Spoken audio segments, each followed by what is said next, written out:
parfait. Mes chéris coco, on dit quoi? J'espère que vous allez bien. On se retrouve aujourd'hui pour une histoire de la real life. Vous savez que je mets mes talents d'oratrice à votre service. Aujourd'hui, je suis venue vous présenter, vous parler, vous raconter l'histoire de l'une des baronnes du showbiz. No time for bullshit. Elle est vraiment dans le top 3, je pense. Cette histoire m'a tellement fait rire.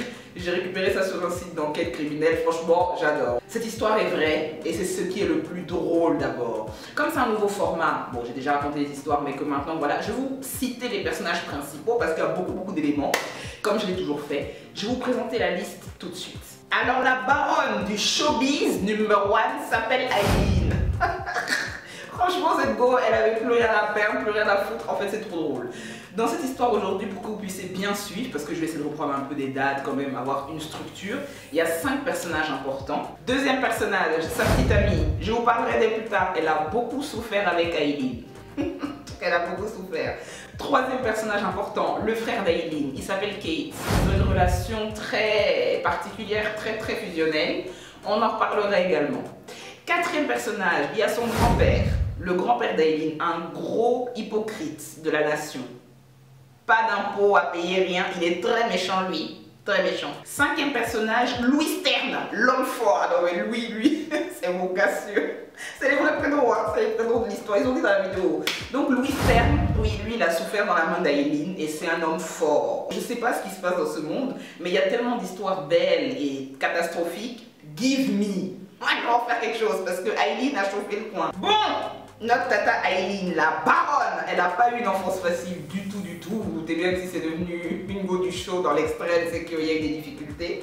Elle est née en 1956, le 19 février, au Michigan. Détroit, les zones de l'arme, là, donc vraiment, c'est le fusil là-bas. Alors, vous savez tous que les troubles et les violences faites dans l'enfance ont des répercussions sur la vie d'adulte. C'est ce que notre tata nous a très bien expliqué au travers de son histoire. Alors, Kate, qui était le frère d'Aileen, est née quelques années plus tard. Bon, une mère à 14 ans avec le père voyou qui s'appelle Rio, bon, vous vous doutez bien que quand l'armée a appelé le gars, il est parti.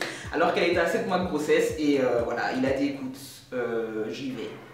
Je vais au front parce que là on est jeune, on n'a rien là. Donc il est parti, il a laissé la mère avec les 2 enfants. Donc c'est déjà pas évident, elle ne voyait pas son père. Bon, vous voyez, déjà ça crée des troubles. La mère qui était aigrie, bon, tout ça mélangé. Aileen a dit très bien. Dans son histoire, on voit que vraiment ça l'avait touchée, que dans l'enfance déjà elle voulait mourir, elle avait besoin de quelqu'un pour veiller sur elle, elle se sentait vraiment abandonnée. Malgré qu'elle avait son frère avec qui elle était proche et sa mère qui était là un peu 3 jours sur 7. Donc malgré tout ça, elle a gardé sur elle. 10 ans après que son père soit parti pour l'armée, parce que clairement, voilà, il s'est dit 2 enfants, une femme, le lieu, il a tailladé. Et 10 ans plus tard, il s'est fait condamner pour viol, parce qu'il a touché une petite fille de 7 ans.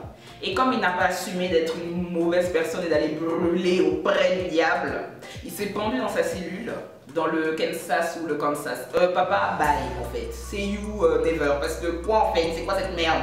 Je suis désolée, hein, mais quand j'ai appris ça, j'étais là. Quoi?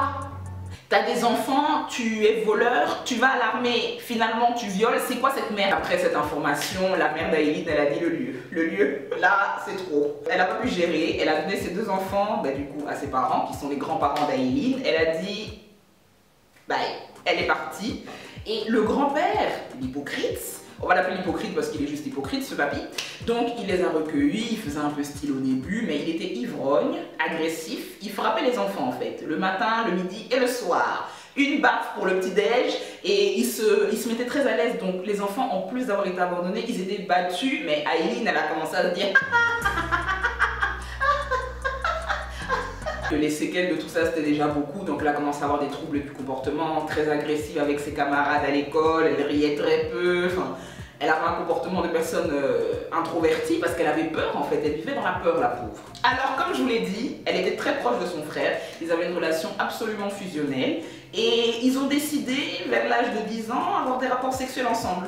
Oui, ils ont dit écoute, on n'est que 2, ça va pas, voilà. Et quand je regarde le reportage, ils le disent bien dans le reportage que pour eux, c'était consentant, enfin il n'y avait pas de viens ici, non, c'était consentant, ils aimaient être proches et se toucher, donc voilà. D'ailleurs je rectifie, dans le reportage ils disent qu'ils couchent ensemble, pas kiki, caresser, non, ils couchent ensemble. Déjà ça m'avait outré, je me suis dit à 10 ans. Et en fait une nuit, un jour, elle est en train de faire ses virgules avec son frère et il y a un voisin affairé qui les a vus la dire. Hein? Ça, je dois dire à la grand-mère. Il a couru dire à la grand-mère. La grand-mère, super méga choquée. Bon, déjà, ton mari, c'est un ivrogne, il frappe les petits-enfants. Toi, tu vas venir dire quoi? Donc, elle a fait asseoir Aileen.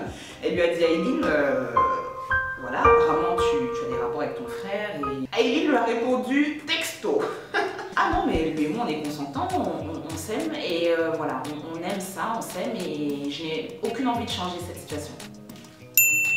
Eh bien, la mamie, elle a dit, ok, ben, si ça te plaît, que ton frère est très d'accord, ben, bonne nuit à vous, en fait, c'est bon. Donc elle a commencé à voir d'autres hommes à l'âge de 11 ans, elle sortait, les mecs jouaient un peu avec elle, mais c'était derrière elle aussi, parce que pour eux, bon, voilà, ils se sont dit, elle, c'est bon, tout le monde peut la sauter, en fait. Et ça fait pitié parce que, déjà dans le reportage, on voit qu'à ce moment-là, pour elle, c'est un vice, elle se rend pas compte qu'elle est en train de se faire utiliser. Mais elle, c'était la bringue, en fait, elle était en mode, bon, le père est parti, le grand-père frappe, la grand-mère, elle comprend rien, moi, je dois faire la bringue, en fait.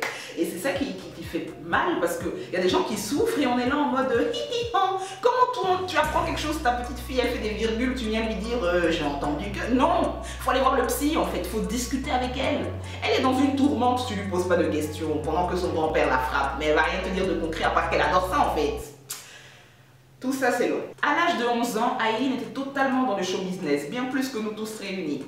En échange de ses rapports avec les hommes, elle demandait des bières, des cigarettes, un peu d'argent. Et quand les échos revenaient à sa grand-mère, elle lui faisait comprendre que c'était le showbiz en fait. Faut pas venir parler de mon affaire. Parle à ton mari, ok? Parce que vous êtes tous nuls ici, tous. Elle était grave gamée, vous imaginez à 11 ans, t'es là avec ta clope et tu dis à ta grand-mère, bon, c'est pas tout, hein. On va pas discuter de ça pendant 3 heures là. Moi, je dois aller voir un homme cette nuit. Demain, j'ai un devoir. Tu le fais à ma place, s'il te plaît, parce que la table de 10, ça peut aller. Allez, bye. Après avoir trouvé un nouveau commerce, bon ben écoutez, elle a commencé à demander des sérieuses liasses. Sa grand-mère a commencé à sérieusement lui demander ce qui se passait et elle lui a dit « ta gueule, c'est mon business, je me prostitue et je fais de l'argent. » C'était pas content qu'on se laisse. Donc elle a dit « écoute, tes conneries tu vas les faire dehors parce que tous les jours on vient toquer, ouais Aileen, c'est bon. » Il y avait trop de violence, les conflits, vous vous doutez bien, hein, donc elle est partie de la maison avec son frère. Alors Aileen, je pense qu'elle a soigné ses maux par la présence d'un homme et d'abord elle se donnait, après elle y a pris goût et puis elle a vu que c'était le bise aussi, donc elle est rentrée dans un engrenage qu'il a pas loupé. Hein. Elle a quitté la maison, elle a continué à se prostituer, son frère dans le bendo pas loin aussi qui la suivait partout. Enfin, vous imaginez à ces âges-là, ça doit être traumatisant. À 14 ans, malheureusement, il y a un homme du quartier qui l'a agressée, donc elle est tombée enceinte à 14 ans et elle l'a su quand elle était à 6 mois. Alors déjà, ces histoires de déni de grossesse, ça doit être assez traumatisant pour la personne qui le vit parce que tu n'es pas au courant en fait. T'es là, tu fais ton footing, tu bois l'alcool alors que tu es enceinte. Après, à son âge, je pense qu'elle était... Elle, Aileen, c'est le show. Je pense qu'elle n'y pensait même pas avec cette information. Il fallait bien en faire quelque chose. Enceinte de 6 mois, il n'y a pas de retour en arrière ni rien. Quand le grand-père ivrogne a su... ok, Aileen, on va au foyer des mères célibataires. Tu fais tes affaires rapidement. On va y aller, je te dépose là-bas. Le temps que tu accouches, tu restes là-bas. Quand l'enfant naît, dès qu'il sort et qu'il fait ouais, tu le donnes à l'infirmière, ok? Et je ne veux plus jamais te voir. Je ne veux même pas entendre parler de ça. C'est bien clair, la foutre dans le véhicule et la déposer au centre, mais en fait, il lui a pas demandé un mot. Et apparemment, ce qui est normal, déjà, elle n'y comprend rien, elle est prise de court. Tu informes, on te punit, on te fout dans un coin fermé et dès que l'enfant sort, on te le prend et on te dit bye, mais doucement. Et ça l'a vraiment traumatisée parce qu'elle s'est dit mais en fait je ne suis libre de rien et la violence est perpétuelle en fait. Et elle a développé une colère très noire envers les hommes. Regardez comment le papy se comporte, comment l'homme qui l'a agressé. En fait, tu ne peux que les haïr à ce moment-là. Dans son cas, elle, hein, bien sûr, mais bon, je veux juste vous dire déjà maintenant, parce que la suite va barder, que comprenez Aileen, la tata était crevée en fait, so sorry. Donc, on arrive au stade où l'enfant a été donné, dès qu'il est né, il a été donné, et ça a travaillé un temps. Après ça, c'est un peu déraillé, hein. Elle est un peu rebelle, fuir les autorités, faire des petits délits. Et peu de temps après, sa grand-mère est décédée. Donc il ne restait plus qu'elle, yeux dans yeux avec le grand-père hypocrite. Et lui-même, il a dit, avant même qu'elle dise un mot, il a dit, c'est bon, tout le monde est mort là, c'est bon. Tu prends ton frère et je ne veux plus vous voir. Mais genre vraiment là, je ne veux plus jamais vous voir. Donc Là, elle a été abandonnée elle-même. Kate même, je sais pas, parce qu'on n'a pas beaucoup parlé de son frère, mais on dirait qu'il était juste là, il couche un peu avec sa soeur, il regarde. Bon, Kate, je sais pas trop, mais en tout cas, il était là et ils ont beaucoup souffert. Ils ont beaucoup souffert. Là, on pull up dans une nouvelle catégorie, 15 ans. Ben, son taf, c'est prostituée. Hein. Eileen, elle n'a pas le temps, elle se prostitue, il faut bien manger. Donc, elle traîne de rue, de quartier en quartier. Enfin, pas une vie évidente. Elle avait vraiment une vie de hippie. Elle faisait de l'autostop, elle buvait de l'alcool, montait dans les voitures des hommes inconnus pour quelques mètres, quelques passades et tout. Bon, là, je ne peux pas vous raconter tout. Bien sûr, je mettrai le lien quelque part pour aller regarder les détails. Moi, je vous donne ça brut. De toute façon, j'ai regardé, vous avez vu dans mes yeux, là, c'est ça. Elle a passé des années à se prostituer, à faire les routes, l'alcool, la drogue et tout ça, ça abîme. Donc, Eileen, elle n'avait pas la tête d'une mannequin qui se réveillait à l'aube. Hein. Franchement, elle avait plutôt la gueule d'un soulard qui a enchaîné les nuits. Et la cocaïne, mais c'était vraiment le deal et elle n'avait pas d'autre choix, aucun support. C'est pas facile dans la vie quand tu n'as personne pour t'aider, parce que moi je comprends, hein, il y a des gens qui ont des réels problèmes et ils doivent se faire soigner et ceci et cela, mais c'est des gens qui ont des troubles, des maladies, des séquelles, des traumas. Le monde est cruel, les impôts sont élevés, donc dans tout ça, franchement, si déjà t'as pas de gens autour de toi qui peuvent vraiment t'aider et t'aiguiller, t'es mort, claqué au sol dans le film en fait. Donc voilà, c'était la déchéance, la maléwa pour notre sœur, totalement. Ce que je vais vous raconter pour la suite, âme sensible, s'abstenir, hein, parce que franchement, je suis fâchée, mais pas comme Eileen. Franchement, non. Fâchée, on a dit, ok? Period. De base, les hommes qui garent au coin de la route, c'est des hommes qui ont envie un peu de se libérer, il n'y a pas de tu es marié ou quoi, mais là, elle-même, elle était en mode tu es marié, c'est exactement ça que je veux. Elle a commencé à aller dans des adultères, prendre les maris des gens parce qu'elle voulait se faire du flouze et elle avait besoin de mouler, donc vraiment, c'était devenu un sérieux vice en fait. Et là, elle a créé un nouveau business. Pendant que les hommes mariés dorment, elle les vole, elle les dépouille. Donc elle a fait ça pendant un temps et puis on l'a attrapée là. Donc il y a eu des plaintes contre elle. Ils dorment, elle dit ouf, c'est le moment de vider le carnet. Donc ils dorment, elle les dépouille et on l'a attrapée. Donc elle a commencé à changer un peu de technique, elle a repris les passes mais tranquillement, sans vol, sans dépouillement. Et pendant qu'elle était en train de développer son nouveau business, franchement c'est pas drôle mais moi tout ça me fait rire. Bon, bref, elle a appris peu de temps après que son grand-père l'hypocrite s'était suicidé dans le garage. Elle a dit c'est génial, bon tout le monde est mort, alors on continue hein. Donc voilà, la go elle faisait qu'encaisser les traumas.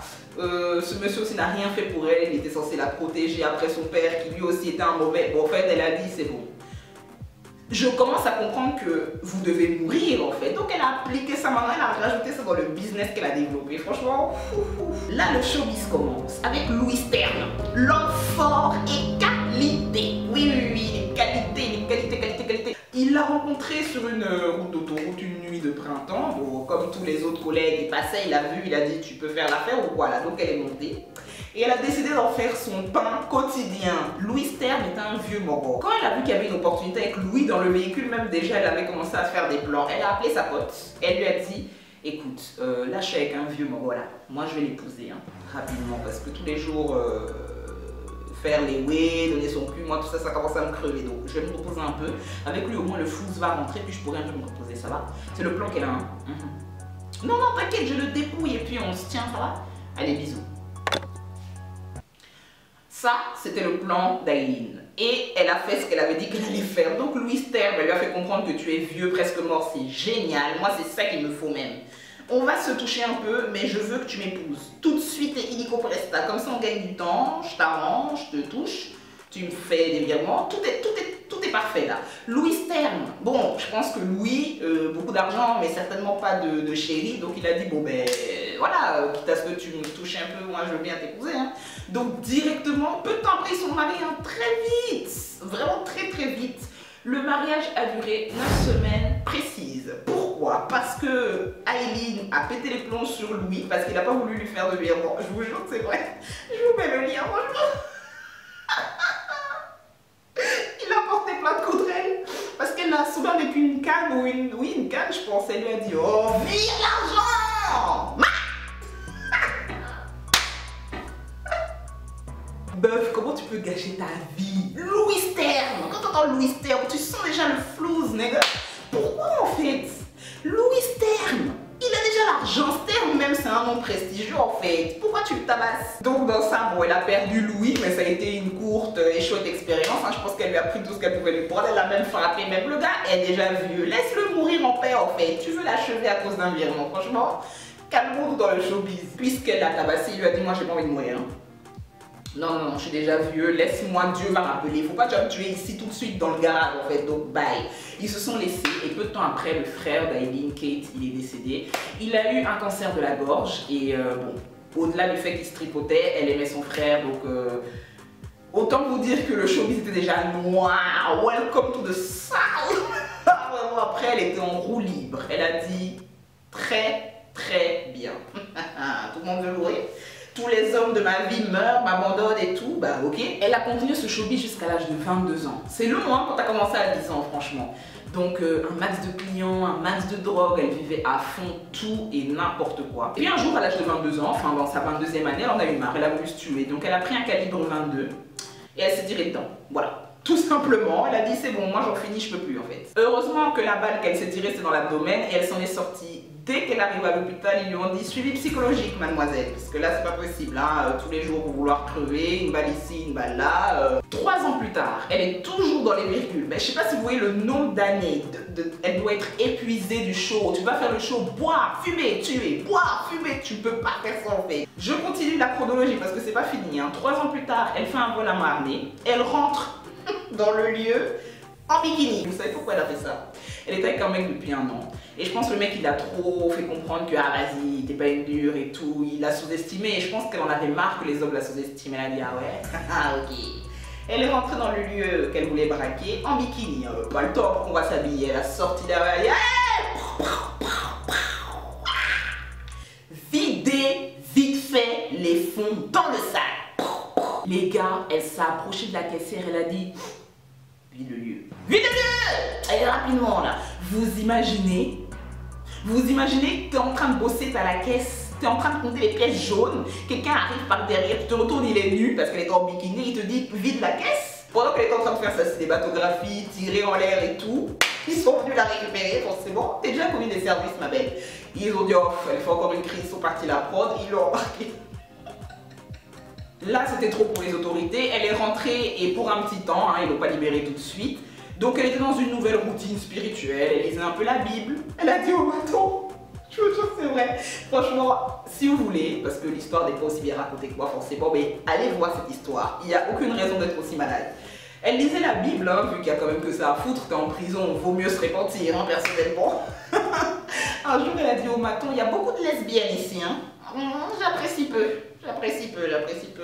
T'es qui pour dire ça en fait? Toi-même tu viens de braquer la caissière en bikini, tu parles des femmes lesbiennes du lieu. D'ailleurs t'as la chance même que t'es avec tes soeurs. Va chez tes frères. On va voir si tu peux t'abaisser quelque part toi, putain. Donc bref, après avoir fait cette critique, bon le bâton ils étaient en mode bon, ouais. Et la suite en fait. Et comme on dit, tu juges le plat où tu manges parce que finalement elle est devenue aussi lesbienne, totalement.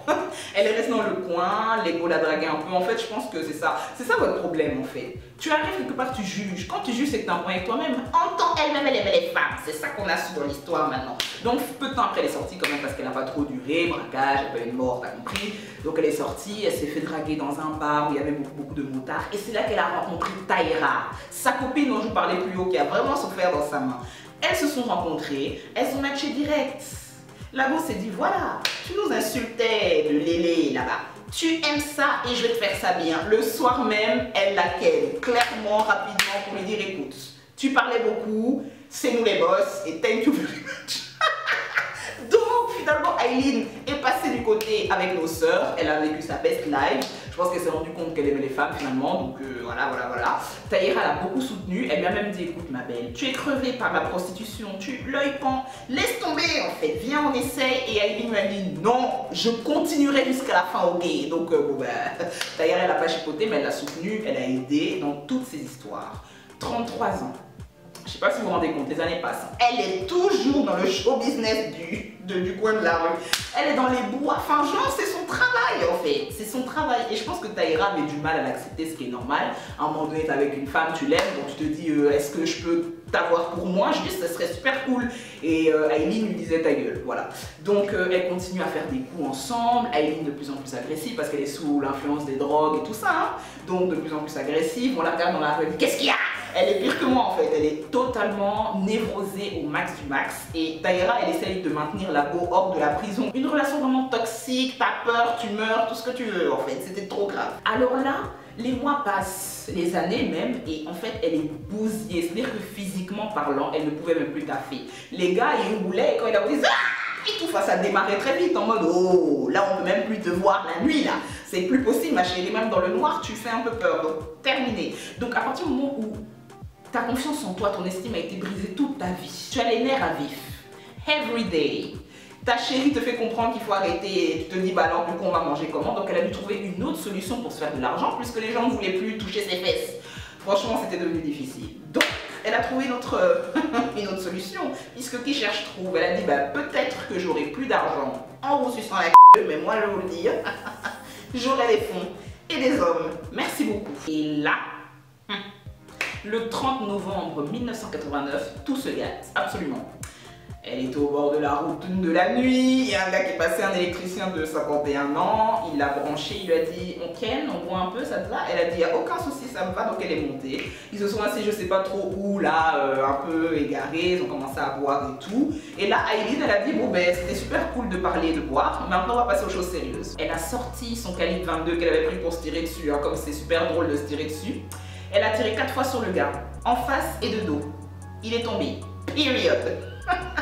Elle a vidé ses poches, elle a récupéré les fonds, elle a récupéré des vieux tapis dans le coffre, enroulé le corps, balancé ça. Et après avoir nettoyé la scène du crime dans le plus grand des calmes, je suis certaine qu'elle a pété une clope entre les deux. Parce que vu comment ça a été raconté, ça veut dire qu'elle était très à l'aise dans le crime. Elle est rentrée à la maison, hein, tranquillement, avec la voiture de la personne qu'elle a tuée. Donc elle a bien emballé comme un jambon, elle a jeté à l'eau, elle a démarré le véhicule. Elle a pull up chez elle, elle a ouvert la porte, elle a dit chérie, je suis rentrée. Bon, j'ai tué, hein. J'ai tué, le gars est là-bas, j'ai pris ses fonds. Allez, et Sabou a dit quoi? Ben, c'est grave en fait, ce que tu l'as tué, tu dis j'ai tué, tout. Elle est rentrée, elle a dit j'ai tué en fait. J'ai tué. Aujourd'hui, j'en pouvais plus, je l'ai tué. Banks. Faut que j'arrête de rire. Vous allez penser que je suis une folle, mais en fait, moi ça me fait trop rire. Comment tu peux vivre comme ça en fait? Genre. Tu tues lundi, mercredi, et tu vas à l'église le dimanche. Bon, en fait, c'est tranquille, quoi, la vie, en fait, tranquille. Malheureusement, l'amour est l'amour. Bah, écoutez, Tahira a décidé de la soutenir. Hein. Elle s'est dit, bon, bah, écoute, tu m'as déjà dit, on est déjà dans la merde, donc voilà. 6 mois plus tard, elle a tué 3 hommes de la même manière. Calibre 22, dans le dos, dans le cul, et partout où il y a la place. Et voilà, et après, elle cachait le truc. Et sa copine n'aurait jamais dû la soutenir, mais elle a vu qu'elle était déjà dans un engrenage et qu'elle voit bien qu'Aileen tue avec une froideur extrême, donc elle s'est dit à tout moment elle me plante dans la nuit, donc en fait elle était condamnée. Quelle relation toxique, je vous jure, c'est trop grave. Elle avait carrément instauré des règles, elle disait les proies, ils doivent avoir du flouze, ok, c'est la règle 1.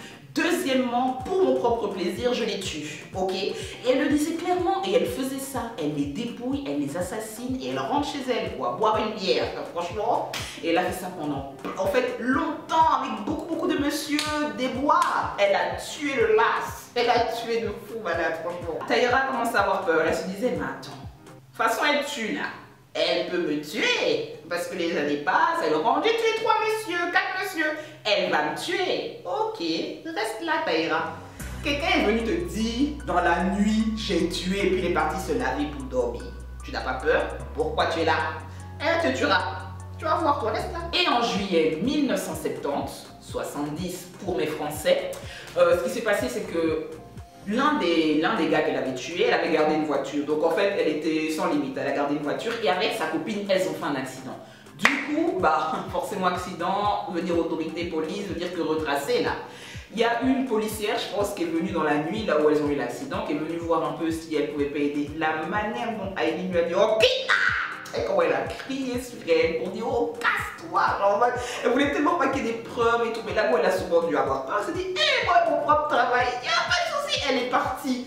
Tahira traumatisée parce qu'elle se dit là on est dans la merde, là on est dans la merde franchement.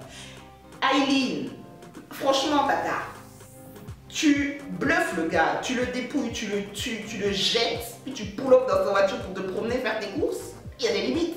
Maintenant, il y a l'accident, tu veux pas qu'on te choque, mais franchement, c'est bon, tu vois, à un moment donné, voilà. Et finalement, la police est arrivée, donc elle a arraché la plaque, elle a jeté ça dans l'eau. Veut dire que non, pas de preuve, on sait pas qui est mort. Franchement, elle est grave. Je pense que, je sais plus trop, mais je pense qu'à ce moment-là, elles ont pu un peu bifurquer. Enfin, elles ont pu fuir, en tout cas, cette histoire, s'en sortir sans trop de chichi. Et là, bon, vous vous doutez bien qu'on est en roue libre totale, les mois passent, elle continue de tuer, toujours avec le même fusil. Genre, le calibre 22, c'était sa marque, en fait. Dans 5 comtés différents. Là, les autorités ont commencé à se mobiliser parce que bon, il y avait assez de morts, assez de maris disparus, donc ils se sont dit, il y a bien une femme qui leur fait la peau là. Tyra a pris la décision de fuir chez sa sœur en Pennsylvanie, et c'est pas trop tôt ma chérie, hein. Elle lui a dit, chérie Aileen, c'est bon. On a bien levé et tout, mais là, tu tues beaucoup trop à mon goût, je peux plus avoir contact avec toi. Donc elle l'a fait, elle l'a lâché. Et forcément, Aileen, bon, on a fini par la choper. Ils ont pu la tracer, la retrouver, et ils ont dit, c'est vous qui tuez tous les jours du mois? D'accord. On vous embarque, et on vous allez pas sortir de sitôt, hein. Allez, on y va. Bon madame, on va pas discuter. Vos empreintes ont été retrouvées sur un papier, un document officiel d'un tueur à gages. Oui, vous avez sollicité le gars. On a retrouvé le document, on a vos traces de vos empreintes. Oui. Donc on discute pas trop, on y va? Allez, les gars, comment tu peux les... Bon, déjà tu laisses tes empreintes, t'as pas fait exprès, mais d'un tueur à gages, là vous voulez tellement tuer everyday, elle a même sollicité des morts, mais calme-toi en fait Aileen, enfin je te dis ça, excuse-moi, tu as eu une vie difficile, mais tu es juste un peu moins. Parce que c'est trop là. Bon, à partir de là, c'était fini. Hein. Elle est rentrée, ils lui ont posé des questions. Tyra a été contactée. Elle a essayé d'avoir des informations de la part d'Aileen parce que la police lui a dit tu l'appelles et tu prends les infos tout de suite là. Donc elle l'appelle la blague. Je suis en Pennsylvanie, ça va, chérie? Tu veux pas parler un peu du gars qu'on avait tué le 4 octobre là? En fait, genre, c'était trop fait, trop mal fait. Genre, Aileen elle-même, elle doutait, se disait est-ce qu'elle est pas en train de m'avoir? Finalement, Aileen elle-même, elle a craqué, elle changeait de version tout le temps parce que forcément, elle a des problèmes psychologiques. Donc elle rit, elle pleure, elle fume. Ne me mettez pas en prison, je l'ai tué. Elle mélangeait tout. Donc bon, les policiers étaient là, bon, très bien. Comme vous assumez d'avoir tué, mais pas le nom qu'on vous a dit. Il y a des jours où vous avez tué plus que prévu, donc écoutez, nous on vous garde, c'est tout en fait. Alors l'histoire a été médiatisée, il y a un couple de chrétiens, ils sont sortis de nulle part, on leur a rien demandé. Ils ont dit qu'ils ont une onction, que Dieu a dit que c'était quelqu'un de bien, qu'il fallait la sauver, enfin deux malades aussi. Donc Aileen plus ses parents adoptifs qui disent que Dieu leur a parlé pour elle, enfin c'était n'importe quoi cette histoire. Et elle était dans tous ses états, elle pleure, elle crie, Maro est partie, enfin tout. Et là, son avocate, elle en pouvait plus, elle a dit hey, calm down. C'est pas en criant à la barre qu'ils vont te libérer en fait. Le dossier clinique dit que tu as des problèmes, donc doucement en fait. Elle n'a rien pu faire pour elle. Délibération, 2 heures, c'était vite réglé. Ils ont dit problème psychologique. Meurtre avec préméditation, condamné à mort, period. Donc ils l'ont condamné à mort, la pauvre. Et voilà, son sort était scellé. En janvier 1992, bon, la peine capitale a été donnée, 36 ans. Bon, elle est au tribunal, elle dit bon écoutez, c'est vrai, je suis bousillée par la haine, par la rage. Si vous me laissez encore dehors, je vais tuer. Je vais retuer, et tuer, et tuer. Elle a dit clairement, ils ont dit bah dans ce cas, c'est très bien. Ils l'ont mis dans le coin jusqu'à ce que sa date arrive, parce que forcément, voilà.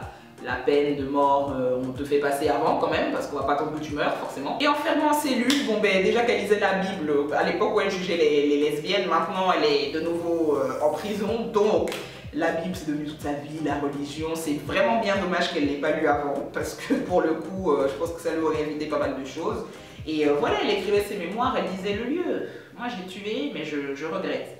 Aujourd'hui, ma vie est finie et je paierai le prix. Voilà. Et finalement, en juillet 2001, à 45 ans, elle va devant le tribunal et elle dit au juge crever. Crever, voilà, ça fait trop de temps que j'attends de crever. Moi, je veux mourir maintenant en fait. J'ai fait du sale, je veux me la mettre et en finir, s'il vous plaît. Et pour bien motiver les troupes, elle a dit qu'elle a tué de sang-froid. En fait, tout ce qu'elle n'a pas voulu dire les autres années, elle a dit j'ai tué de sang-froid, lui, j'ai tout pris, enfin, elle a tout dit. Et ils ont dit ok, hein, c'était déjà grave, mais là si vous voulez partir demain, on s'en charge, on vous accorde ça. Et en fait je pense qu'elle était juste au bout, elle a lu la Bible, Joseph, tout, les apôtres, elle maîtrisait tout. Et je peux comprendre que la souffrance devait être telle, voilà, vaut mieux en finir. Moi je le comprends. Personnellement, je ne sais pas ce que vous en pensez, parce que la peine de mort, il y en a qui trouvent que la personne doit rester là-bas jusqu'à la fin et subir. C'est vrai que la petite mort elle est plus dure, mais bon après en 36 et 45 ans il y a déjà pas mal d'années alors qu'elle est dans le showbiz depuis longtemps, donc je pense qu'elle devait être exténuée. Et finalement, en octobre 2002, Aileen est exécutée, paix à son âme quand même si elle a fait beaucoup de sales, mais bon, elle n'a pas eu une enfance facile. Je pense qu'il y a beaucoup de gens qui ont des enfances difficiles. Les tueurs en série, les psychopathes et tout, c'est des gens qui, il y a un moment, ils ont dit terminé. Là, on lâche tout, on en roule jusqu'à ce qu'on en finisse, quoi. Donc voilà, moi cette histoire elle m'a fait rire parce que on voit ça comme ça, et il y a beaucoup de gens, qui vivent avec des troubles, il y a beaucoup de gens dans les hôpitaux psychiatriques, il y a beaucoup de gens qui sont des meurtriers. En fait, on voit ça comme ça, mais le milieu carcéral, il y a des gens, hein, il y a du peuple, je peux vous assurer que c'est pas vide. Et il y a beaucoup de gens qui n'arrivent pas à gérer leurs pulsions en fait. Donc Aileen, c'est une histoire parce que bon, elle a clairement tué et elle est venue dire au public, et oui, j'ai tué, et alors, donc bon, forcément les médias, ils ont fait une soupe populaire, mais c'est pour vous dire que c'est une grâce d'être équilibré, c'est une grâce de pouvoir prendre sur soi, genre de pouvoir se dire, bon ok, là la personne elle m'a gonflé, mais je vais prendre sur moi, je vais pas l'embrouiller. Tout ça c'est beaucoup, parce que les Aileen et ses frères, je peux vous assurer qu'ils n'ont pas le temps. Comment tu peux débrouiller quelqu'un pendant qu'il dort et que tu l'assommes pour fuir? Franchement, moi j'en suis pas encore là quoi. Donc voilà, ça m'a fait penser à ça. Grosse force aux personnes qui vivent avec des traumas, des carences, des troubles, enfin toutes ces choses qui nous freinent. Et des fois on s'en rend même pas compte, hein. On s'en rend même pas compte, c'est ton corps qui te fait comprendre qu'il y a un truc qui va pas. Il y a plein de choses, donc vraiment, c'est pas facile. Et Aileen, je vous jure, c'est vrai, ses derniers mois avant de mourir ont été les suivants. 2 points. Je reviendrai avec Jésus le 6 juin. Oui, comme dans le film Independence Day, je reviendrai. Et après, elle est partie. Franchement, c'est trop charismatique comme fin, t'imagines? On est sur le point de te descendre et tu dis je reviendrai avec Jésus, croyez-moi, on reviendra ensemble main dans la main. C'est trop fort, franchement. Et un dernier point, c'est qu'à la fin du documentaire, il y a un intervenant qui dit oui, mais il y a d'autres femmes qui ont vécu des choses graves, mais elles n'ont pas réagi de la même manière. Et je n'étais grave pas d'accord parce que c'est, au fait, la réaction, le commentaire que cette personne a fait à la fin, ça montre que les gens ne comprennent pas. On ne peut pas minimiser des troubles. Parce que bon, il dit ça, je sais pas s'il connaît toute l'histoire ou tous les fonds, mais tu sais ce qu'elle a vécu, toi? Bien sûr qu'on assassine dans les bois, en fait. Bien sûr qu'on tue. Enfin, elle est perturbée. Et c'est ça le problème, c'est que les gens minimisent les traumas, les peines des gens. En fait, on est là à minimiser la douleur des autres. Et c'est exactement ça le problème. Le fait qu'il ait sorti ces phrases, je vous jure, je donnais raison à Aileen. Je dis, bah, elle est une présidente, en fait. Parce que bien sûr qu'elle tue. Pour que des connards de ta sorte viennent dire que oui, mais c'est pas si grave. C'est très grave. C'est très très grave en fait. En tout cas les chéris, juste pour vous dire que le drapeau est hissé, on n'est pas encore à son stade. Ça c'est vraiment les précurseurs du show et on va pas aller jusque là. Mais bon, tout ça ce sont les témoignages pour ajuster notre showbiz. Et merci beaucoup pour l'écoute, j'espère que la story vous aura plu. Moi personnellement, voilà, quand je l'ai regardé, la manière dont je vous raconte, c'est comme ça que je l'ai. En fait ça m'a fait rire, je me suis dit Aileen, Tunja. Elle avait pas le temps, wesh. Donc voilà, de toute façon, je compte faire d'autres histoires comme ça. Il y a des histoires qui me prennent quand je les écoute, genre ça me fait rire, la manière dont je vous raconte, ça me fait grave rire. Donc j'espère trouver d'autres histoires cool. Si vous avez des histoires, pas toujours du show, des meurtres, mais des histoires intéressantes, n'hésitez pas à me les envoyer sur mon adresse mail. Enfin bon, bref, les amours, moi je pense que nous pouvons nous laisser pour aujourd'hui. La tata Aileen a fait beaucoup trop le show. On se retrouve pour la suite. Essayez de pas commencer à tuer comme elle, donc un peu de méditation nous fera du plus grand bien. Que le showbiz continue. Mouah.